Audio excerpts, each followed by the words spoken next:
First, I want to welcome everybody. This is the second time now that we have tried having basically a VCDL membership meeting online.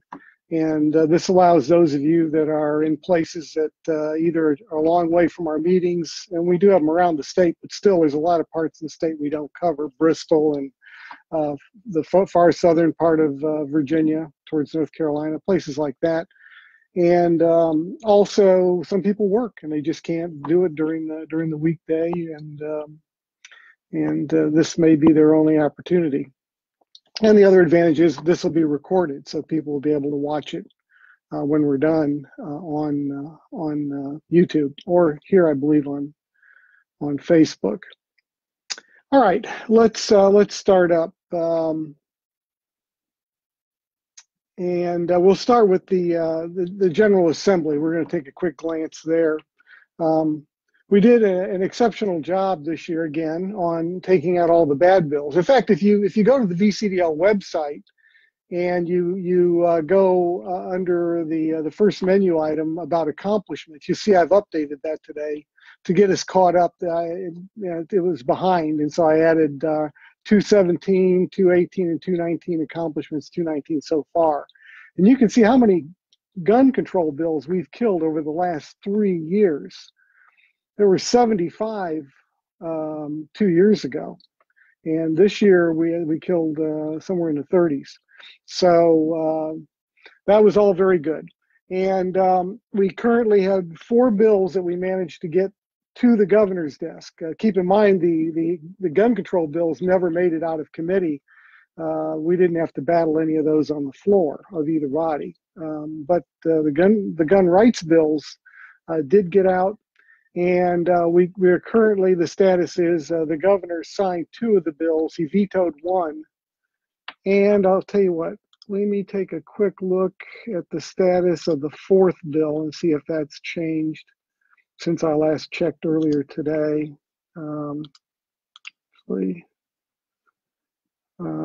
Checking right now. Nope, nothing yet. The governor has, I think, till the 26th to do something with that bill. But the bills that were signed allow schools which are either religious or private to have armed security. Security is limited like to retired police or something, but still they're allowed to have armed security. And while it's not the biggest step I'd like to see, it's a step, and that will protect our children. So we're pleased to see that bill got signed into law and will help protect our private schools in the same way that public schools can now also have armed security guards. Also, there was a bill on rights restoration. Now, for most of us out here, it doesn't mean anything, but some people, and but for the grace of God goes a whole lot of us, because there's so many things on the books, so many laws. How could you possibly know all of them? And some of them are truly surprises when you tell people that something's a felony. And you look back and say, boy, it's amazing that every single one of us hasn't been caught up in something. I think a lot of it's luck. Again, I go, for the grace of God, a lot of people end up with a felony, and they really aren't bad guys. So there are ways to get your rights restored. You first get them restored by the governor to be able to vote. Geez, that seems awfully important, doesn't it? But then if you want your gun rights restored, you end up going to a court to have those restored. And the problem was the fact that you got your gun rights restored wasn't stored on a database the police could get to 24/7. So at 2 in the morning, if you got pulled over for a speeding ticket, the officer noticed the gun, checked you, he found out you were a felon, but had no information that those rights had been restored. And there was no way to find out at that hour. They couldn't check until the next morning when the courts opened, or on Monday if it's a Friday night. So you would end up more than likely getting arrested for something you didn't even do. You were perfectly legal. And so this is crazy that this wasn't already fixed, but we found out that it was out there, got a bill put in, and this fixes that problem. It's the information that you've got your rights restored is now in the NICS, sorry, not the NICS, anyhow, the state database. And when they run you, it will indicate you had the background, but you had your rights restored. So there shouldn't be any more problems like that. So that was an important bill to a certain segment of people, and we always want to try to do things right in our laws and not penalize somebody when they have done nothing wrong. The other bill that's outstanding, and hopefully the governor will sign it, don't know, is one that says if you are in the military and you are domiciled in Virginia, which means you live here, this is your home of record, if you will, where you pay your taxes, but you're stationed in another state, you are allowed to get a resident permit. You would just apply to the court where you're domiciled through the mail while you're stationed in another state, and then you get your resident permit or you get your renewal for your resident permit.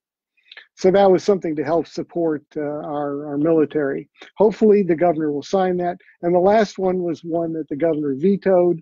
It was simply a bill that said, state police, do your job. Don't make somebody wait 5 months for a non-resident permit. Let's not be the worst in the country at this. Let's show that Virginia has, our state police have their act together. But oh no, that was just a bridge too far for the governor. Heaven forbid that it takes 90 days. That's such a short time to the governor. But he wouldn't want to wait 90 days to get his tax refund or to get his driver's license renewed. It's sad, and hopefully the state police will fix the problem without the General Assembly having to put another bill on the governor's desk. I mean, the point is the state police should look at that and say, I think we're being sent a message by the General Assembly, and maybe we need to fix this. We'll see. That's the hope anyhow.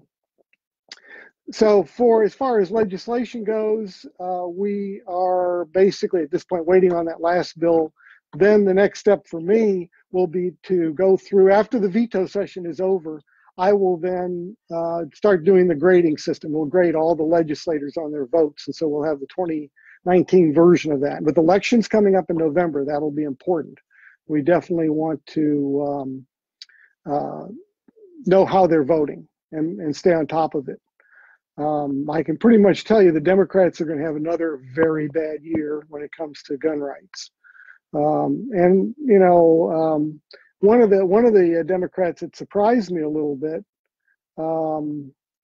John Bell, because he was in the military. I've talked to him before. He seems to really kind of understand gun rights pretty well, but his votes have been horrible. And then I noticed that Bloomberg gave him, what did he give him? He gave him a lot of money for re-election. So I think that answers the question about why a Democrat that should be voting well isn't. And there are about 4 or 5 that should be on our side that aren't. There should be 40 or 50 on our side, and they're not. So elections have consequences. We'll be talking more about those. Let's take a look at federal, what's going on. Well, the Democrats warned us. We had a very, very strong warning that when they got in power in Congress, and if they took over the House or the Senate or both, they warned very clearly that gun control was going to be on the menu. They were going to be pushing gun control like there's no tomorrow. We were warned, and Virginia still managed to hand over a few seats to the Democrats, knowing what was coming. And they were true to their word. The first 100 days, they've gotten cracking in ways I wish the Republicans had. Oh boy, if the Republicans, with all the control they had all these years, had jumped in the way the Democrats are, we would have all kinds of stuff. The Hearing Protection Act would have gone through. We'd be able to carry in all 50 states, but they did not. They just kind of sat around and I guess didn't want to offend the Democrats. The Democrats, on the other hand, don't care about offending Republicans, so they're busy out pushing their agenda. And for the first time in a very long time, some gun control bills, that really bad news, got out of the House in Congress. One of those is universal background checks. We already know about how bad that is and what that effect it will have on people from 18 to 21. And how it will basically register our guns. We know it's bad. We know it's about registration. They just did a survey. The DOJ did a survey, and 90% of criminals did not get their guns through gun dealers. not through any lawful means like that. So the universal background checks isn't going to make much difference. Really, in gun shows account for 0.7% of guns used by criminals, according to the criminals that are in jail for these things. So this is to register our guns. They are coming for our guns. I heard another gun controller say, well, it was written up. Actually, I saw it written, and I guess there was a verbal interview with him as well, saying, "Oh, we're not coming for your guns. You know, it's crazy." Well, I got news for him, and he was sitting there during all of the recent hearings here in the General Assembly. Yeah, they're coming for our guns. When somebody takes away your AR-15, that's not coming for your gun. When they take away your magazines, that's not coming for your gun. No, they're coming for our guns. And when they say they're not, they're lying. So universal background checks is part of that. To come for our guns, they need to know what guns we've got. And to do that, they want to register our guns. Then they'll come for it. We've seen this pattern over and over and over. We've seen it here in America. California will show you how that works. You register your guns, and they say, thank you. We just want to know where they are so we know criminals don't have them. Next election, new people come in and say, well, you know, we didn't promise you that we wouldn't confiscate your guns. And since we have this list that you've given us, we want these guns. And by the way, you better have these guns because you have not told us that you don't have them anymore. So we're going to expect them to be there. And if they're not, you're in trouble.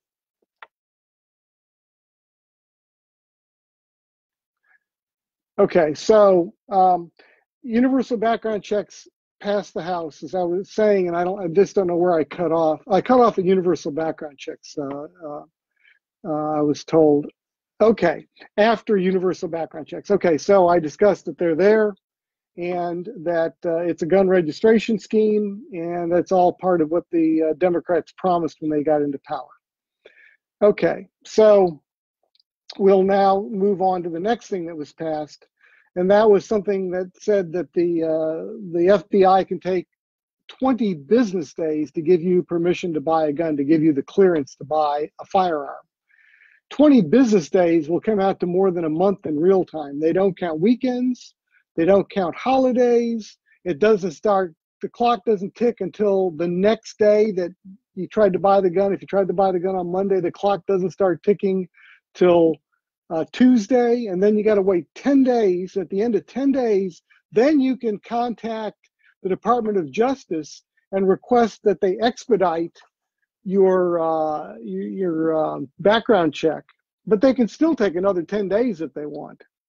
So that's 20 business days. So they can shut down gun purchases for a month for everybody or anybody they wish by simply not responding with a background check for the maximum time. It's unbelievable what they can do with that bill. You would think we want the government to protect our rights and to make sure things are done in a timely fashion. And that's not what that bill did. It lets them basically shut down gun purchases. And so that, again, that passed the House.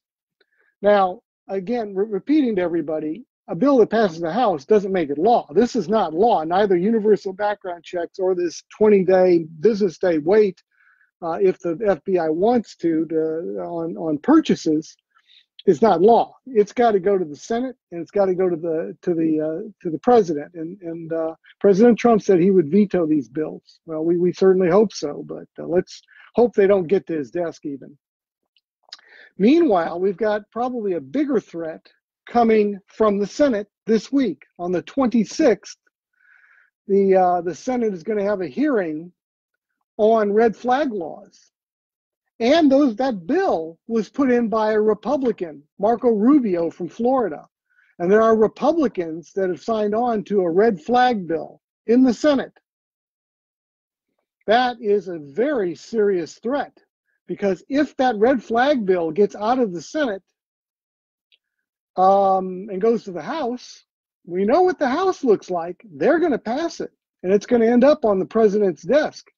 And the problem is the president was kind of soft on red flag law. He was implying right after the shooting in Florida, the school shooting, that, well, red flag laws didn't seem like such a bad idea to him. He wasn't really picking up on the fact that it's an absolute attack on our civil rights. The Fourth Amendment and the Sixth Amendment, even to some degree the Fifth and the Second, if you want to throw that in too. It's a horrible thing. So this is a danger, guys. We really have to stop this in the Senate. So it's being heard in a committee on the 26th, and I'm going to probably tonight I'll be sending out an alert item. I need everybody today or tomorrow to do this, and I realize, believe me, I know that our two senators are not good on guns. They're terrible on guns. I know that. I understand that. But that doesn't mean that we run and hide. We have to let them know that a strong segment of the Virginia voting base does not support all this gun control. There are elections that will be coming at some point, but we need to stand up and we need to do this. We need to flood their inboxes. So they're going, holy cow. I was sort of thinking maybe gun owners didn't care that much about this, but boy, this is a hornet's nest we're stirring up. That's what I want them to realize. But if we don't do our part, they won't see a hornet's nest. They'll just see a handful of people contacting them. We either hang together or we will hang separately. So, and as John Conversano is reminding me here, a Maryland citizen was killed over it. And yes, you could have deaths over red flag laws here in Virginia as well. So we need to stop this. And I'll be putting out an alert. I'm just telling you, and we've got on the website, on our main page, there's a place you can click to download a flyer and send it off to give it to friends and family. Sorry, I got an eye that's not draining properly. To family and friends, and get people to understand this. At gun shows, if you're working a gun show, grab those flyers and stand at the door with the permission of the gun show and hand out those to everybody coming in the door. Just you guys need to know this stuff. Gun owners of all people can't be supporting red flag laws. And they are, because they don't understand it. And that's exactly what the other side wants. So we either all get out grassroots and educate fellow gun owners and educate our neighbors, or we're going to have a problem. I don't like to run around, yelling fire when there's no fire or wolf when there's no wolf. But doggone it, there's a wolf about to come through your back door. I think we might want to say something about it, and that's what we're doing here. Okay, so that will be heard on March 26th in committee. Then we'll see where it goes from there. But we really need to get in action here. We might also want to contact the majority leader in the Senate, tell them we don't want this bill to come to the floor. We don't want this bill to go anywhere. All right, other important issues. As you may well know, March 26th, besides being the day when red flag laws is heard in a committee in the Senate, the Republican-controlled Senate, is the same day that the bump stock ban goes into effect. And again, I know a lot of you don't have bump stocks. It's like, well, whatever. But no, we can't. It's more than bump stocks. This is about the DATFE being able to make laws. They're not allowed to make laws. That is done by our elected officials, not bureaucrats that are just appointed or just have a job and they're going to just start making laws. That's what this is about. Whether you got a bump stock or not, you need to be concerned about this, because it's bump stocks today, and the next thing you know, they're going to be saying that you can't do something else, and it's something that may be very near and dear to your heart. We cannot let that go by. We can't do it. So that is going to go into effect March 26th. Now, VCDL, as you know, with the Gun Owners of America, has put in a lawsuit to stop the ban, to have a court hear it and hopefully rule it unconstitutional. But there isn't time for that ruling. What we also are asking is a stay, basically to tell the government, have the courts tell the government that law is not, or that regulation is not going into effect, and is not going to go into effect until the courts have heard the case and have ruled whether it's constitutional or not. So that would basically put it on pause for however long it takes to get that thing in front of the court. and actually have it heard, and then we can appeal it and so forth if necessary. There probably will be appeals. Hopefully we can whatever happens, we can basically take the law out of effect, or it's not a law again, it's a regulation, take it out of effect until hopefully we can get it struck down as unconstitutional and be done with it. Again, this was something that Trump seemed to think was a good idea. We've got to be careful. I don't know that he really understands all the nuances of some of these things. They sound like good ideas. This is how they're always sold. Things sound like a great idea, but they're not. And bump stocks are not a problem. We've had one case. And actually, the guy would have probably killed more people if he would have taken his time and aimed the gun rather than just firing it off with a bump stock into the air. So anyhow, we have the lower court was supposed to rule on this. We were heard on this a couple weeks ago. They have unbelievably dragged their heels. This is not normal protocol. So there's been already an appeal to a higher court, and they have basically are ordering the lower court to get this thing done by tomorrow. If we don't have something by Friday, we'll be letting you guys know, and then you can decide what you want to do from there. But for now, there's no need to destroy your bump stocks or anything or give them up. Let's just see what happens. This is racing along in the courts. Hopefully, we can stop it. There are elections in November. Let's not goof this up. These elections, I mean, you hear often with an election, oh, this is the most important election that we've had in a long time. And sometimes it almost sounds like it's just something people say as a matter of course. This really is. Right now, there's one vote margin in the House in Virginia and one vote in the Senate. One vote. All it takes is one senator, as we found out with constitutional carry this year, one Republican senator just needed to flip and the bill died. And that's what it did. Hold on, I hope I didn't lose my my audio again. Yeah, Bruce. Hey, Philip, you give up? Did I lose my audio? You lost your audio a while ago, and then once you went to reset it, I never saw you again. Oh, I'm on. Yeah, I'm sorry, I'm on. People are listening to this right now. Really? Yep. And they never came up with another announcement. Yeah, well, go check on the site. I've got a bunch of people up there now. Okay, very good. Bye. All right, sorry about that. I thought it was somebody calling. I thought it was Bruce calling, telling me my audio died again, and now he was calling because he didn't know how to get back onto the conversation here. Thank you, Ken, for the confirmation of good audio. I'm sorry. Okay, so we were talking about the elections in November. We really cannot. We can't goof this up, guys. One vote margin, one vote. And you know what? It's an off-year election. I say it's off-year, even though the entire House and the entire Senate in Virginia is all up for grabs. The whole thing, all 140 seats. It's still an off-year because it's not a presidential election. It's not a congressional election. That means that a lot of people are going to sit on their rear ends at home and not go out. If we get out, if we get our friends out, we get our family out, you might be surprised what we can pull off, because it's not going to take that much if we can get enough of our people out to this and vote. All I can do is tell you guys, if you sit this one out, if you don't push, maybe work gun shows, get people educated, get friends out, make sure they're registered to vote, get like-minded friends out to vote, we're going to have a very different world next year. And it's not going to be a good one.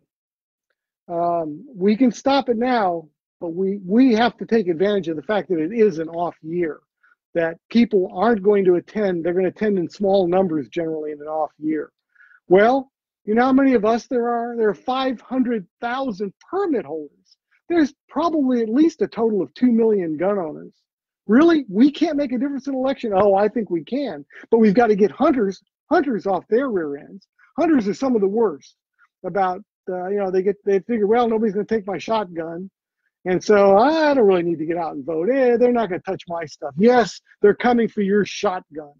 And you need to let your hunting friends know that this is a serious thing. They are coming for all this stuff.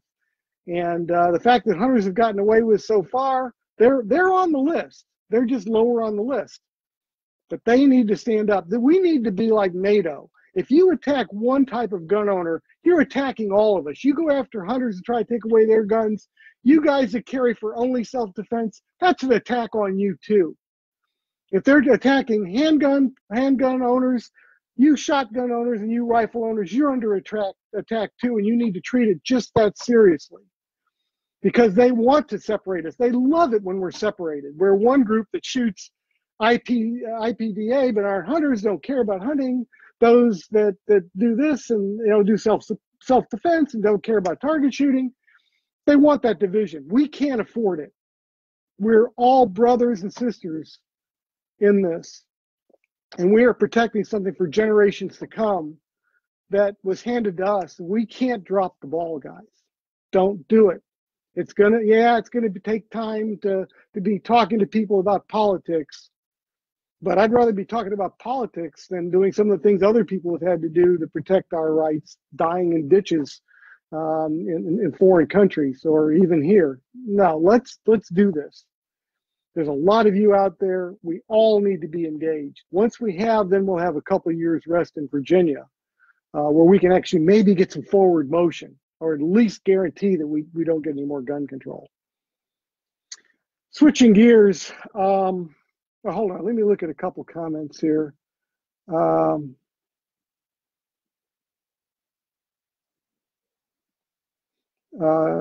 Let's see. Chris Welch says, I quit Qdoba yesterday, and two older Dems were planning their strategy in the next booth over this election. Well, they're also very well organized and had lists of addresses to canvass, etc. We need to get out and do our part because they are. Yes, they are. They don't have what we've got. We've got passion. We've got a right to protect. They don't have the facts on their side. They don't have logic on their side, but that doesn't keep them from lying. That doesn't keep them from deception. And that doesn't keep them from organizing and getting out and reaching out to people that we're not reaching out to. This is serious. Bloomberg has pumped tens of millions, probably throughout all the US, $100 million into this stuff. He gave $1.5 million to our governor that got him elected. He gave something like $750,000 to our lieutenant governor and attorney generals. This is serious. They really want to disarm us. They want us because now that's why they're talking about socialism and stuff.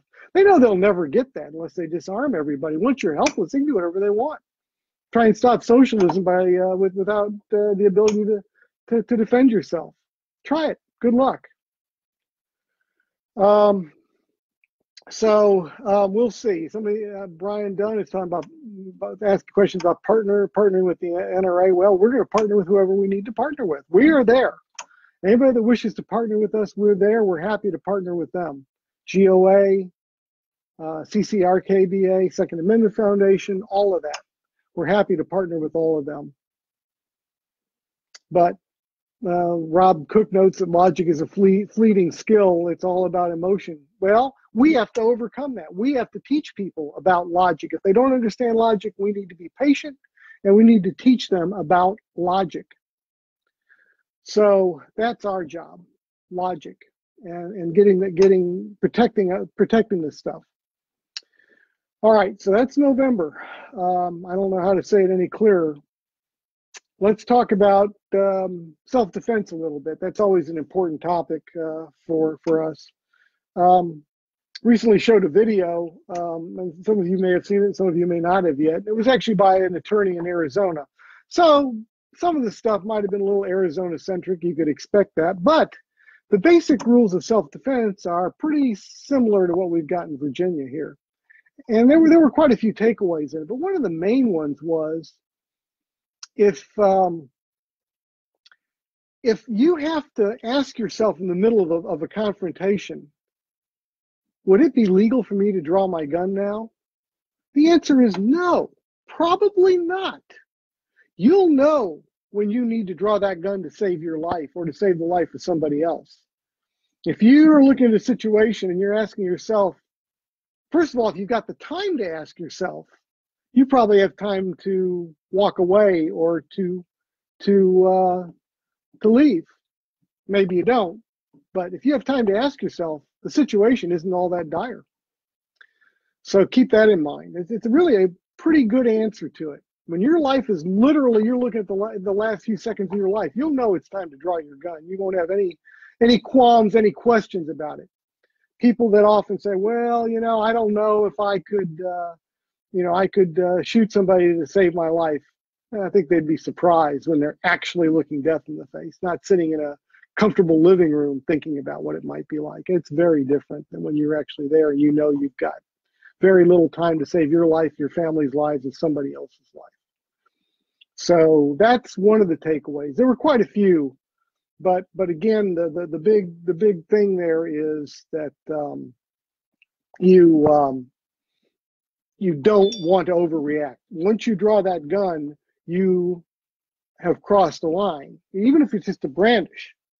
If you are putting that person in fear of their life, you've crossed the line.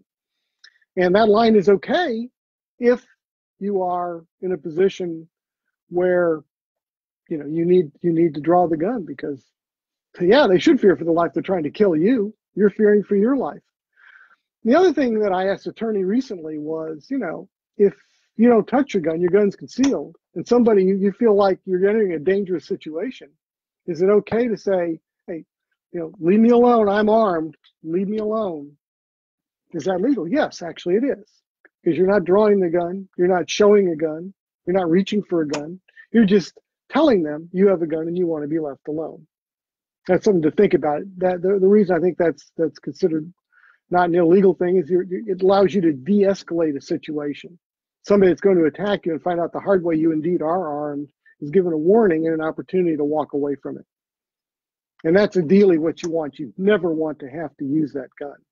It'll change your life forever. It'll change their life forever as well. But you don't want to. But yet, you being dead, your family being dead, self-defense is worth it if it'll protect and prevent those things. I recently bought a book I saw that was written up in one of the gun magazines, the FBI Miami Firefight. This is by Ed Morales, who lives in Virginia. That's Ed when he was in the hospital. He was one of the FBI guys that was in that big shootout in Florida that they said changed the rules for the FBI. Excuse me a second here. Got an eye that's driving me nuts. Anyhow, he was one of the guys that was in that shootout. This was one where two bad guys killed three, I believe it was three FBI agents, wounded several others. Ultimately, they were killed, but it was a big 5-minute firefight. And the thing that was supposedly came out of that was, the FBI needs better guns and all that. Well, in his book, Ed actually shows let's see if I can find it. He shows the photo of the, let's see if I can do this. Hold on a second. Everything is backwards, so I've got to twist this and move things in an opposite direction. Well, it's kind of be hard to see with me bouncing around. I'm sorry. But the FBI's guns were all around the guns that are on that red carpet. The guns on the red carpet were the bad guys. So they had plenty of guns. They had shotguns, rifles. I think they had an AR-15 in there. An AR-15, shotguns, lots of handguns, semi-automatics, 9mm, revolvers. They had all that. And the bad guys had a rifle, a .223 rifle, an SKS, a shotgun, a pump shotgun, probably 12 gauge, and a couple of handguns. And with that, they held off. They got in this long firefight. And so at the end of the day, it ended up really being more about tactics than the FBI being outgunned. But let me tell you, that's a good book. Let me tell you why. Ed was a survivor. He's a survivor. He was shot so badly, he almost lost his left arm. It wasn't hanging on by much. I guess it was either the rifle or the shotgun that hit him. Did he give up and collapse to the ground? No. In fact, if he had, he probably wouldn't have written that book. He would be dead. No, even wounded that badly, he kept fighting. He kept moving. And he killed the two bad guys, wounded that badly. he managed to get to them and shoot them both. I think he shot them both in the head. That will end the fight. And that's indeed what he did with a hand. He had a shotgun and a handgun, but he did not give up. He saved lives that day, because these guys, when you went down, they went up and put a bullet in the back of your head. That happened to a guy very near him. It was a horrendous shootout. He goes into detail about the things leading up to it, and details about it. And I think those of us again that study self-defense need to look at this and understand how these things play out. No, we're not police. Well, some of you are, but we're generally not police. But it doesn't matter. The rules are, just because you're shot doesn't mean it's over. You'll know if it's over. If it's not over, you've got to stay in the fight. And he's proof positive, living proof that it works. And at some point, I'm going to contact him and see if I can get him to maybe speak at Lobby Day or maybe speak at one of our meetings. He's certainly a hero, and he just kept going. And I don't know what else to say about that. But it's mindset. Mindset is more important. Mindset and tactics are more important than your gear. You know, you can stop a fight with many different guns, but if you don't have the right mindset, you don't have the right tactics, then you can lose a fight with the best gun in the world. So let me see if we have any comments here. Pat Webb put up a link to download the flyers to red flag laws and universal background checks. At the gun shows, we're handing out one color flyer that's got, each side has one or the other on it. And again, those of you working gun shows, please hand those out at the door. Get permission from the owner of the gun show, and I'm certain they'll give it to you. And just sit there, and as people come in the door, say, you need to understand universal background checks. You need to understand red flag laws, because if you don't, and gun owners don't, we're going to get them. So she's got the links there in the comments. Let's see if we have any other comments here. Yeah, Curtis Rowe talks about handing these literature flyer out to friends and coworkers, and then in turn, once they've read them, encourage them to hand them to friends. So they'll be friends of friends, people you don't even know. Just keep passing them out. This is about education. With education, we can win. If we don't educate, they're going to lie about what this is about, and they're going to get away with it because people won't know better. It's a real war. It's scary. We're really, it's a battle. We're actually in a war. Thank God it's not a shooting war, but it's a war nonetheless. It's a war of words. It's a war of ideas. And unfortunately for the other side, they're using a war of deception. Anybody have any thoughts at this point? I think that maybe they would like me to discuss. I'll be glad to post something there. I'll be glad to respond to it. We've covered a lot of the main items that I certainly wanted to talk about today. So, yeah, I see Kyle posted that UBCs are reasonable. Yes, anytime you hear the word reasonable with gun control, know that that's never the case. Gun control is not reasonable. It's simply not reasonable. There is no reasonable gun control. I don't care if it's background checks generally. We could do without background checks. We did without them for many years in this country. And with so few criminals being stopped by them, it's really more a way of controlling you and I. I'll say this again for those of you who may not have heard it. If they're doing a background check on us, why do they need to know the make, model, and serial number of the gun that we bought? What has that got to do with my background check? I'm either allowed to buy a gun or not. Why does the government need to know which gun I bought? What is the reason for that? Well, it sounds like part of the upcoming database. It allows them to basically have a database of gun owners. So, and the guns that we bought, a registration, if you will, although it's not in a central database, that's in there. So I would rather see, background checks disappear completely if that's in there. If they got rid of that and it was truly a background check that said, yes, you're good or no, you're not, and they didn't care what guns you bought, I think I and maybe you guys would look very differently at background checks. but they want to know about the guns, and that sours that ruins it all. Also, this is an election year. Pat Webb, our treasurer, makes an excellent point, and I should not forget this. Election year, that means the Political Action Committee, VCDL PAC, is going to be busy.